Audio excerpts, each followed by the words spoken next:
Loris Baz wasn't right. And the Benovo teammates out there lapping together, and that's one time that you're to really be able to step something up for tomorrow's sessions as well. And for Dean's fastest, and he was only a 1/10 of a second slower than his teammate on the time, so on the factory BMW seats as well, and 13th and 14th fastest. So for Loris Baz, needs to find the start his final flying laps, his final stint of free practice 2. 9-0, that's half a second down on Toprak Razgatlioglu, who we pick up here in the wake of Garrett Gerloff. Could quite get alongside Gerloff in the braking zone. Yeah, and I think that's a good indication of just how tricky it is when you start finish straight. Yes, we'll see if that continues to be a factor over the course of this weekend. Track per minutes of free practice 2 then. Toprak Razgatlioglu, the man to beat, the fastest time of the day. 0.3 of a second slower than that. And their championship rival, Jonathan Ray, currently down in 9th. Lap time in Sector 1 as well, on a pretty consistent basis.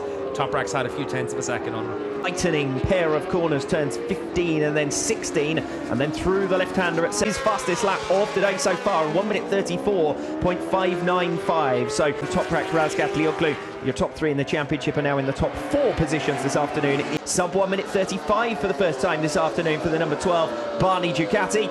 Wasani once again. Forrest is going to have plenty of cause for optimism ahead of competitive at 135.6, so he's still 1.5 seconds slower than Razgatlioglu, and still out. Complete 25 laps in this session as well, so good information being gathered there by the Yamaha rider.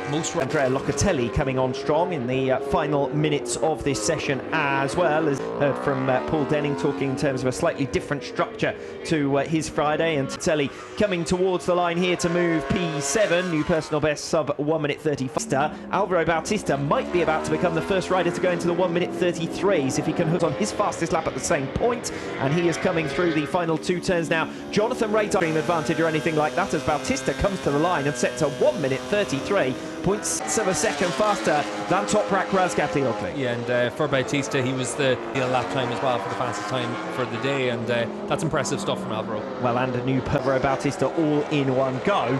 Dropped 3.5 of a second in the first sector. Checkered flag falling on Friday's proceedings here in Mandalika. Wide there at turn 8.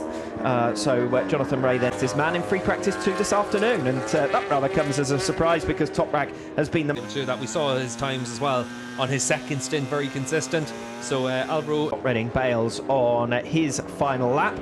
Don't know whether that was Axel Bassani with himself or frustration with another rider around him there for Scott Redding. Well, Bassani's just had his lap time cancelled. Probably a little bit annoyed at something that happened from Bassani when he rejoined the track.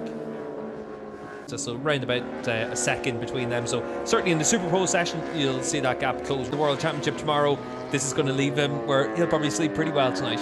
Yes, day and Sunday afternoon in particular, he'll really want this wrapped up before he travels to Philippi. A few races to spare as well. So for Alvaro, he knows what it's like to get across the line, and he's put himself in a position this weekend to get the job done.